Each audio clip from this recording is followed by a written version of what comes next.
Então ele diz esta frase famosa: nasci bombeiro e morro incendiário. Bombeiro porque ele foi um líder do pensamento conservador, autoritário, forte nos anos 30. Posteriormente, sobretudo depois de 1968, com o ato institucional número 5, ele se torna um paradigma da defesa das liberdades, por isso que ele dizia: sou incendiário. Alceu Amoroso Lima, professor, advogado, escritor, sociólogo, crítico literário e educador. Nascido em Petrópolis, no Rio de Janeiro, em 1893.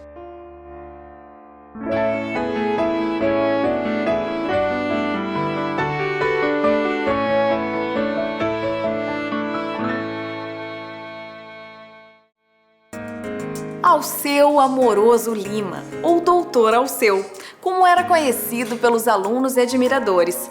Fez o primário em casa, pois esse era um costume das famílias tradicionais daquela época. A infância de Alceu de Amoroso Lima se deu em 2 locais, né?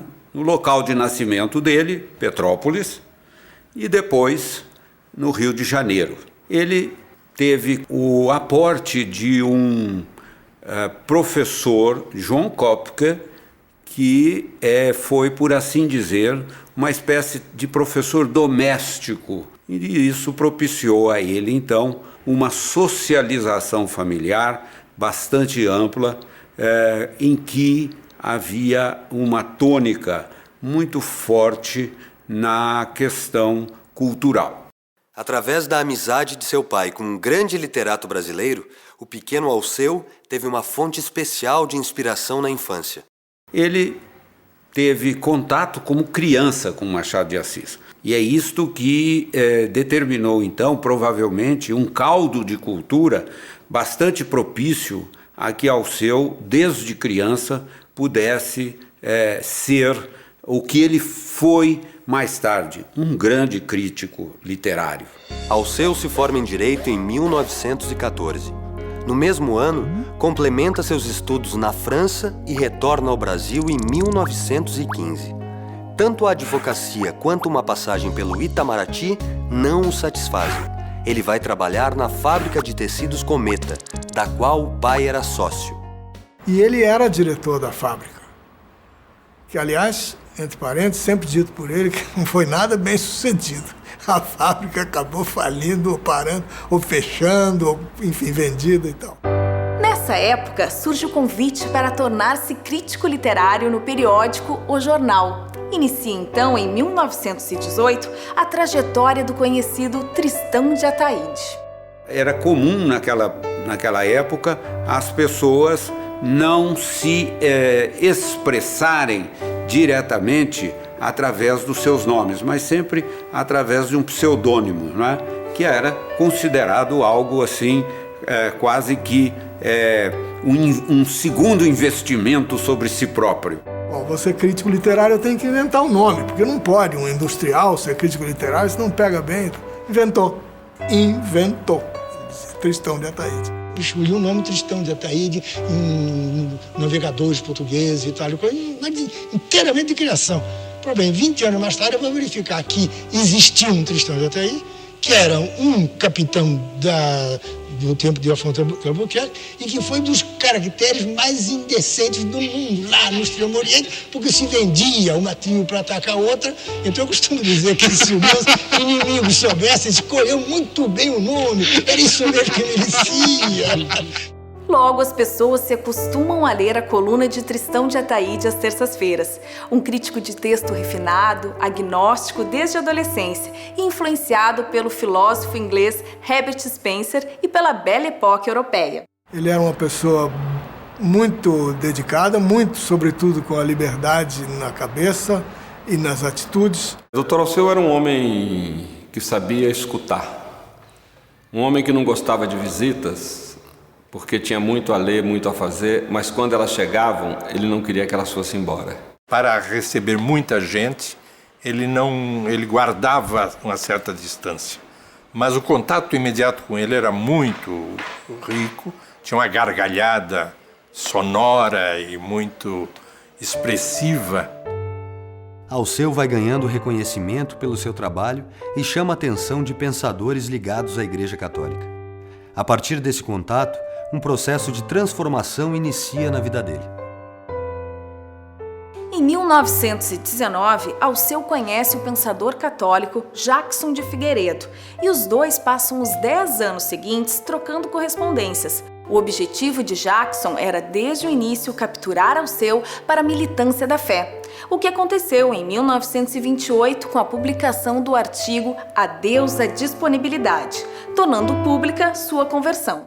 Mário de Andrade disse: perdemos um crítico literário, porque achava que alguém que tinha uma religião era dogmático e, portanto, não podia ser um bom crítico. O então arcebispo do Rio, futuro cardeal do Rio, Dom Sebastião Leme, percebe que a igreja está recebendo um intelectual que pode ajudá-la a defender as suas teses na sociedade brasileira. Ele dizia que em 1928 fez a segunda primeira comunhão. Alceu se torna um defensor das teses católicas.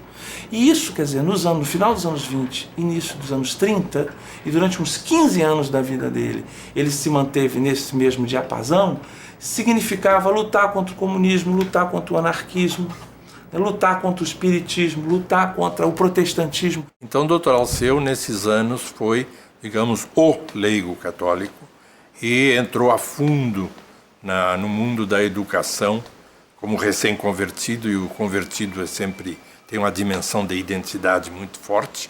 E nos anos 30 e nos anos 40, ele foi o paladino do ensino livre, digamos, do ensino religioso, do ensino católico. Além de conquistar o prestígio dos segmentos ligados ao clero, provoca uma oposição crítica composta por pensadores e educadores modernistas. Alceu Amoroso Lima defendia a inserção do ensino religioso nas escolas públicas, pois acreditava que a igreja deve estar onde está a maioria da população. Combateu a Universidade do Distrito Federal, criada pelo educador Anísio Teixeira. Foi contra o Manifesto da Escola Nova, liderado por Anísio Teixeira e outros educadores, sob a alegação de representarem um grupo de intelectuais que não comungava dos principais traços de formação da Igreja Católica. Então havia esse projeto de reconquistar, ou melhor dizendo, conquistar o Brasil para a igreja. Isso significava invadir a esfera pública brasileira, os jornais, os partidos políticos, as instituições de ensino, para que, enfim, o Brasil finalmente pudesse ser chamado, à luz do que a hierarquia pensava então, um país católico. Alceu se tornou, durante o governo Getúlio Vargas, intimamente ligado ao recém-criado Ministério da Educação e Saúde, sendo o homem de confiança do ministro Gustavo Capanema. Seu prestígio e perfil de líder lhe renderam a participação em inúmeras instituições educacionais, como o Centro Dom Vital, um instituto católico de estudos superiores, onde lecionava a doutrina social da Igreja, e o Conselho Nacional de Educação. Dr. Alceu, então, prestou um serviço muito grande à educação brasileira por meio dos seus pareceres, por meio dos seus projetos, sobretudo ligados à constituição de universidades e aprovação de escolas de ensino secundário. Quando Alceu participa da criação da Pontifícia Universidade Católica do Rio de Janeiro, em 1941, havia poucas escolas de ensino superior no Brasil.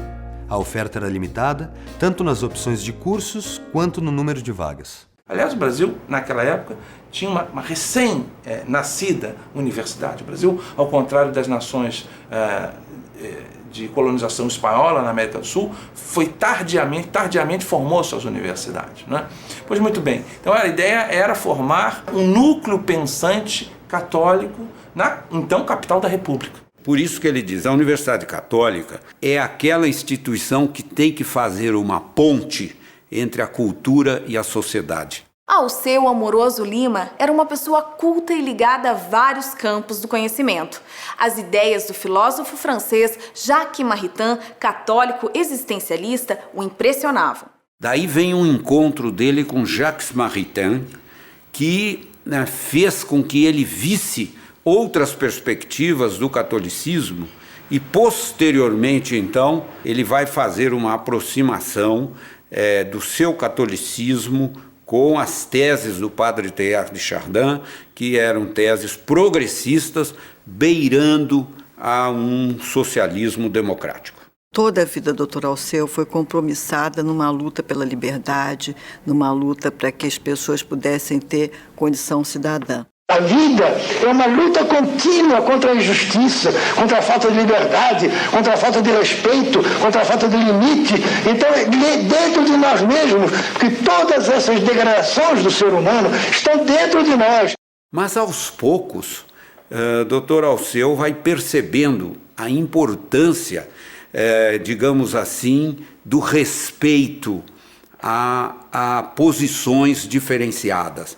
E isto, a passagem dele pelos Estados Unidos, traz para ele um elemento de grande alteração.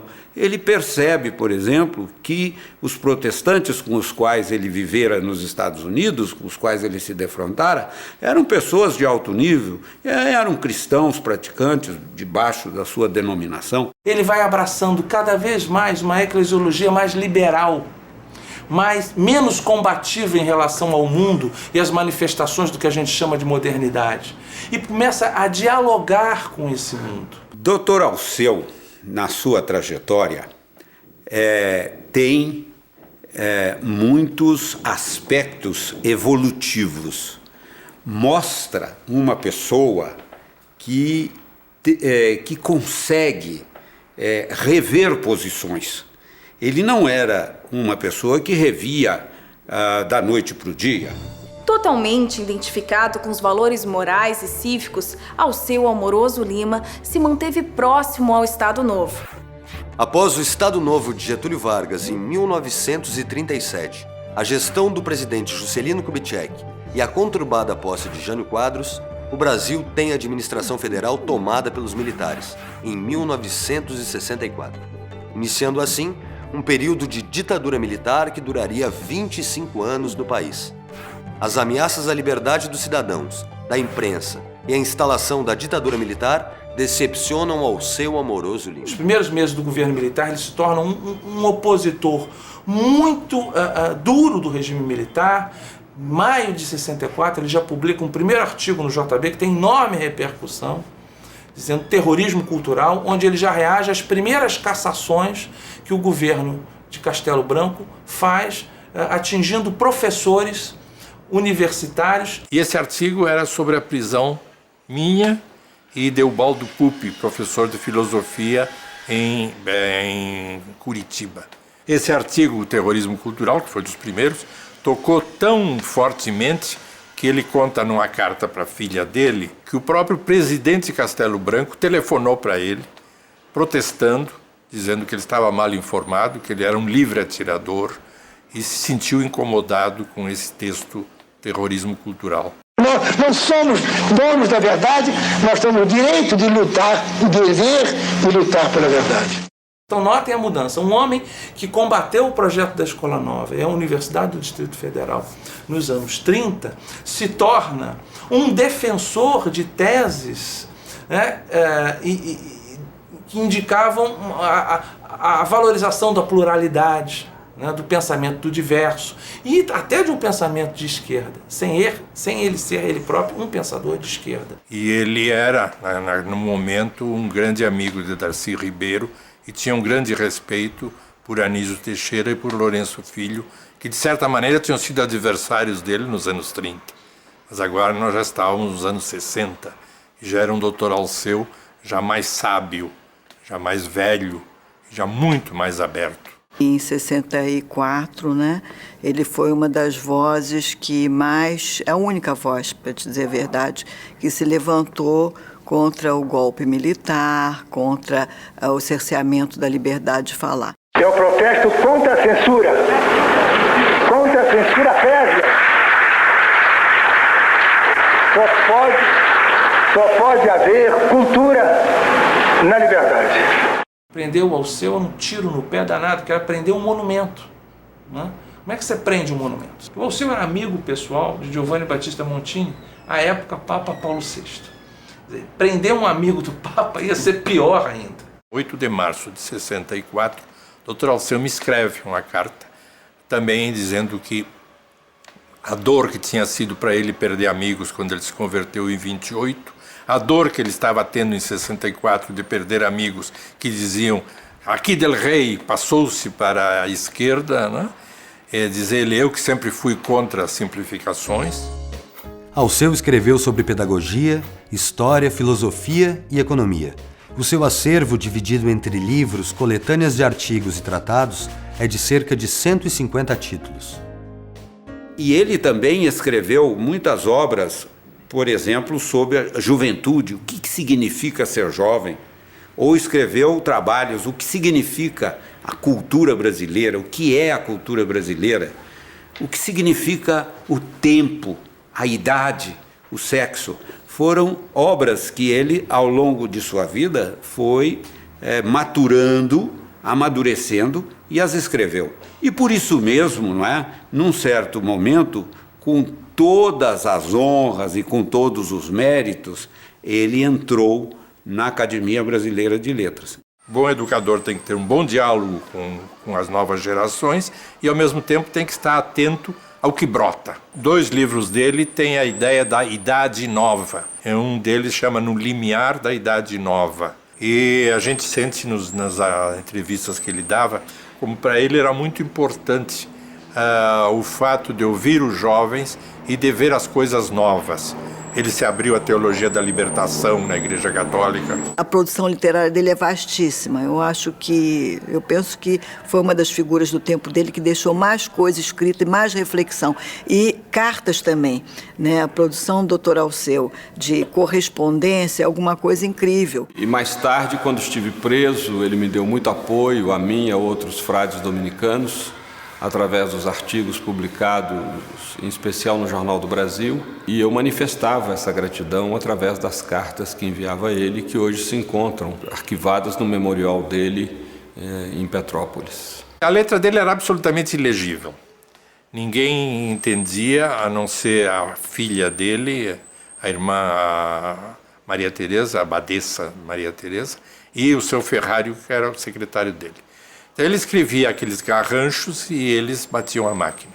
Agora, a grande correspondência dele é a correspondência diária, desde os anos 60 até o fim da vida, com a filha. Aí, todo dia, mas diariamente, ele escrevia uma carta para Tuca, que é a dona Maria Teresa. Devem ser da ordem de 10 mil ou mais cartas. De 52 até 82, vamos dizer. Então resolvemos fazer o livro que existe, Cartas do Pai, se chama. O mais importante do Dr. Alceu, do que professor de literatura brasileira na PUC, foi ele como professor na então Universidade do Brasil. O Dr. Alceu venceu o concurso de literatura e entrou como professor titular, o catedrático, se dizia na época, na Universidade do Brasil. Ele era um grande professor. Os alunos tinham verdadeira adoração por ele, mas uma verdadeira veneração pelo conjunto das suas aulas. E transitando, por exemplo, da literatura para a filosofia, da filosofia para a política, da política para a arte, de modo que era uma pessoa com uma capacidade, vamos dizer assim, ecumênica muito grande. Era um orador, não só um orador, mas um escritor com ideias claras e distintas, ou seja, se colocava entre aqueles escritores e oradores que querem ser entendidos e não apenas que querem ser admirados. A atuação de Alceu Amoroso Lima como professor foi além das fronteiras do Brasil. Nos anos de 1950, ele lecionou a disciplina Civilização Brasileira no Brazilian Institute da New York University. Em 1967, tornou-se membro associado estrangeiro da Academia de Ciências Morais e Políticas, em Paris. Eu uma vez fui a Nova York, fui à biblioteca pública lá, da prefeitura de Nova York, biblioteca municipal. Resolvi consultar Amoroso Lima. Saíram 73 entradas, coisa que eu acho que biblioteca nenhuma no Brasil tem. Pouco tempo antes de morrer, em 1983, Alceu faz um pedido ao professor Cândido Mendes, amigo de muitos anos, que ele organizasse e preservasse sua memória. Desse compromisso verbal, nasce o Centro Alceu Amoroso Lima para a Liberdade. O Centro Alceu Amoroso Lima é um centro que ele tem uma diferença. Ele não é só um centro cultural. Ele é um centro que se aproxima da questão social da vida das pessoas, né? Ele funciona na casa onde o Dr. Alceu morou, né? Que ele tinha essa casa em Petrópolis, a Casa Azul, e lá tem uma interferência muito grande na vida não só cultural de Petrópolis, como na vida social da cidade. A gente pode pensar em dois tipos de contribuição do Alceu Amoroso Lima em termos de educação. Uma é essa militância dele na universidade, primeiro uma militância caçadora de comunistas, uma militância em prol daquela igreja que reagia à modernidade. E depois, ainda em nome dessa fé, mas uma fé transformada, ele começa a defender teses bastante caras ao progressismo. Talvez a maior contribuição do Alceu seja a de alguém que formou consciências, que apontou para um respeito à cidadania, respeito aos valores democráticos, respeito ao outro. A importância que o doutor Alceu dava ao ato pedagógico era ligada, em primeiro lugar, à escola e a relação ensino-aprendizagem como um lugar de formação de valores. Valores ligados à ética, ligados à moralidade, não é? Mas, ao mesmo tempo, o doutor Alceu entendia que a escola era, sobretudo, um lugar de cultura. O pensamento dele é alguma coisa que perpassa tudo, perpassa gerações. Se você conversar com qualquer pessoa da época do Dr. Alceu, você vê que o Dr. Alceu foi uma figura como pensador, como escritor, como participante do laicato católico, foi uma figura que deixou muita marca. Esses ideais igualitários que ele bebia nas fontes da Bíblia, nas fontes do Evangelho, da tradição cristã, é o que o motivavam como intelectual e como militante da esperança. O educador não é aquele que se remete ao passado e às suas próprias ideias, mas que lê o passado pensando no futuro e que sabe ouvir as novas gerações que têm outra linguagem, têm outra maneira de pensar, e ele tinha essa capacidade. Ele jogou muito a favor de trazer à tona, né, concepções distintas em termos pedagógicos, mas, sobretudo, em termos de concepções. Né? E, nesse sentido, então, ele ajudou a provocar algo. E todos nós, cristãos progressistas, identificados com a teologia da libertação, com a opção pelos pobres, temos no Dr. Alceu uma estrela guia, uma pessoa que nos ensinou que não se pode separar a vida política da vida de fé. Ele nunca abandonou a sua ligação religiosa, mas ele soube reler essa ligação religiosa,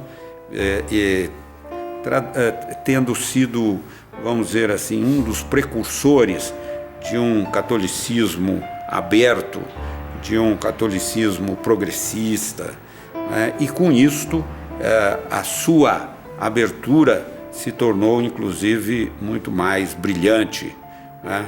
Eu acho que é uma figura exemplar.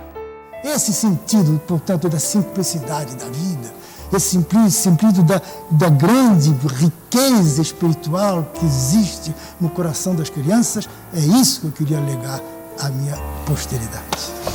Meu pai dizia o seguinte: o silêncio é a plenitude da palavra. Ele gostava muito de dizer isso. Eu acho que esse talvez seja uma boa lição também, de que às vezes as pessoas falam demais e tem hora que o silêncio é bom amigo. É isso.